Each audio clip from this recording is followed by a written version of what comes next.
bridges, making moves, empowering all things music, and above all else, leaving a legacy. This is the Music Legacy Podcast with your host Zoe and MIC Michael Irving. Let's get it. Don't stop the music. Music, a billion-dollar industry. And what is your share as an artist, songwriter, or producer? How can an independent artist make it with all the blades shaving off the top of your old royalties and feeding the industry giants? Today's guest fights for a Living Wage for Musicians Act and also introduces his place in hip-hop. Today, I would like to introduce wordplaytjay. All right, man, I'm here with wordplaytjay, man. Thank you so much. First of all, the most important thing in life is time. So I appreciate your time on the podcast. Yeah, thank you for having me. I know this was kind of impromptu and You're right. put together quickly. So like, I'm excited about this opportunity, and I'm excited to talk to y'all. Yes, sir. Yes, sir. Mike, you got anything you want to add real quick?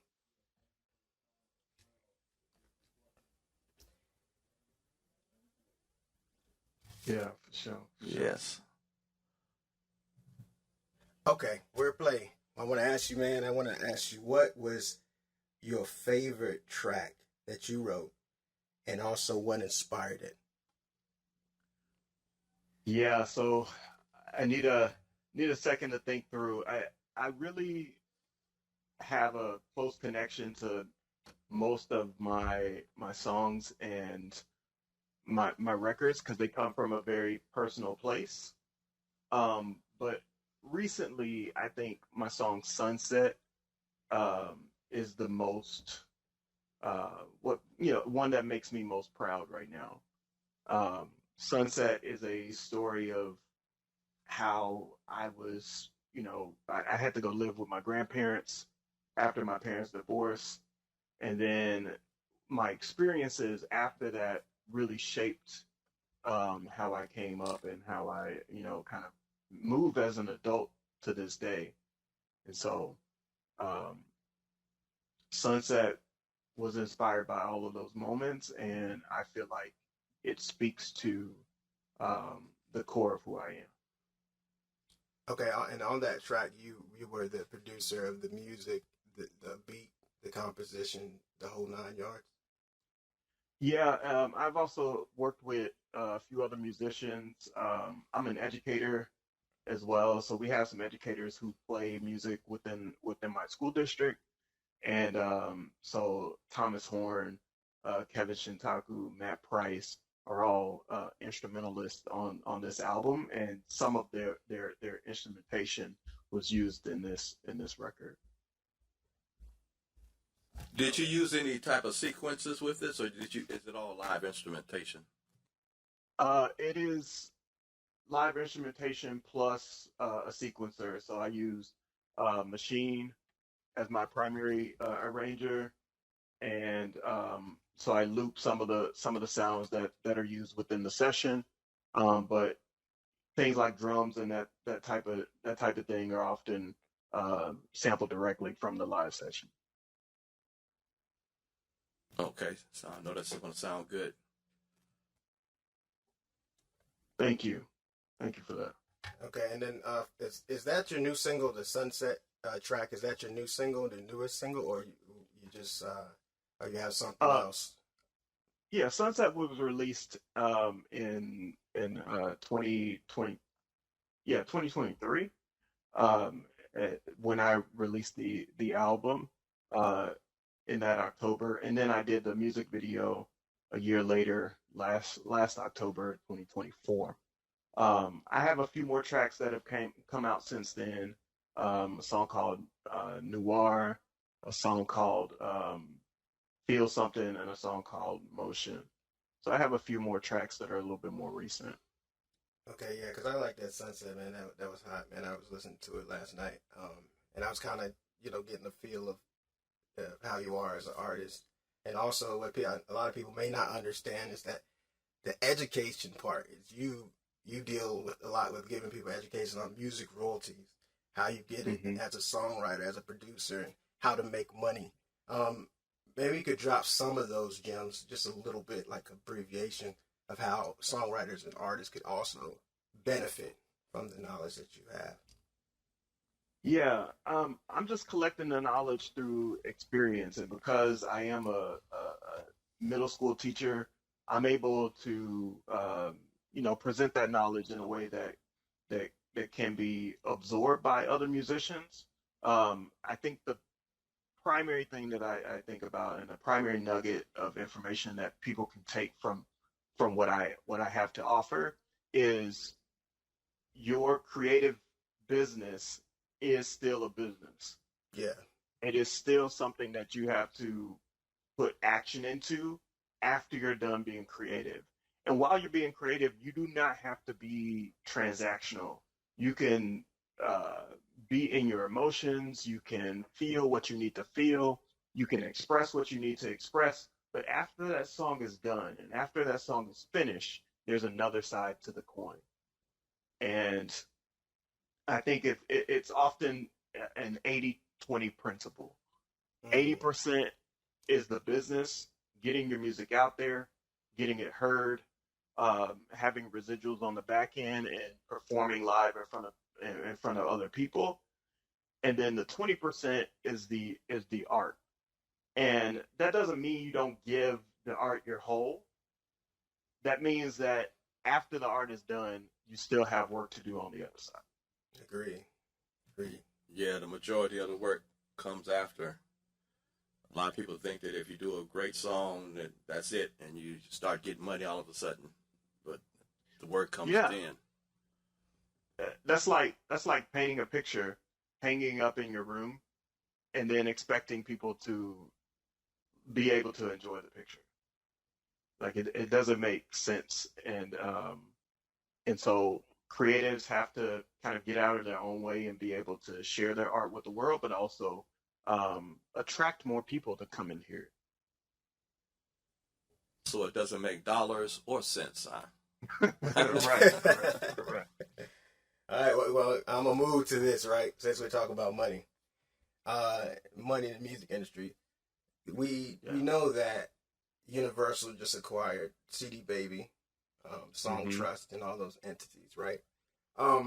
Where do you see that joint venture going as far as for independent artists? I feel as if it's going to push more and more artists away from platforms that play the middleman. A direct-to-consumer approach is, typically one that I support, but it's harder. It's harder because consumers don't want to work hard in order to listen to music. They want it to be available. They want it to be accessible. And that accessibility is done through Spotify, Apple Music, etc. I just feel like this is more of those bigger companies carving out more market share. Exactly. And artists are going to have to claw some of that market share back. Yeah, if they saw an opportunity to keep getting money from the artists started getting money, but now they're going to get a piece of that now also. Right, and they already get a piece through Spotify. Yes. And that's not okay with me. You know what I mean? There's a bill that I'm helping promote through the United Musicians and Allied Workers Union.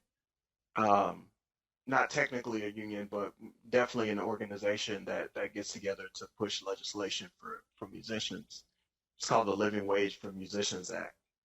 And it has a chance of passing through the House of Representatives and through the Senate because a lot of music bills are bipartisan. And so I'm hoping that more and more musicians can find more about that and really support that bill, sign on to it, and also share it with their legislators in the House and the Senate in order to get it passed. Oh, so it's already drafted up? It's already drafted. It was introduced by Representative um, uh, I'm sorry, I'm blanking on her name. Sorry, Oh, it's all good. Take your time, boss. Representative Talib. Okay. So, Rashida Tlaib. Thank you. She introduced a bill with Jamal Bowman, and now that Mr. Bowman is no longer a part of Congress, um, Representative Tlaib is still carrying the torch for this bill. So there's a draft out there that people can look at, and people can also support it by going to weareuamw.org/make streaming pay. Sorry. that's terrific, man. We're gonna definitely I'm gonna definitely reach out to people I know, try to support that as well. Yeah, yes, definitely. Yo, so and moving on, I know you're gonna have a lot to say about this, TJ. Is how do you feel about the AI movement in music? Because I know when I get this question, he's gonna go off on this one. How do you feel about that? It's controversial for me, right? So I see, or it's more complicated for me than it is controversial. It's complicated for me because I'm also a technology teacher. So I teach my students computer science, and I also teach my students music production. And a part of digital music production in today's age is utilizing AI technology. The difference with the AI technology today is that it's using existing copyrighted material, whether it's people's voices or people's written material, in order to create new works. And old AI, like auto-tune and certain plugins that you use for production, totally fine for me. But the AI that's used to like transform other people's creative art is a huge concern. And it's a concern because there needs to be a permissive culture in order to use that art. Mm-hmm. You got to chime in, Mike, on this? Do you think it's taken away from copyright? Is it a copyright infringement?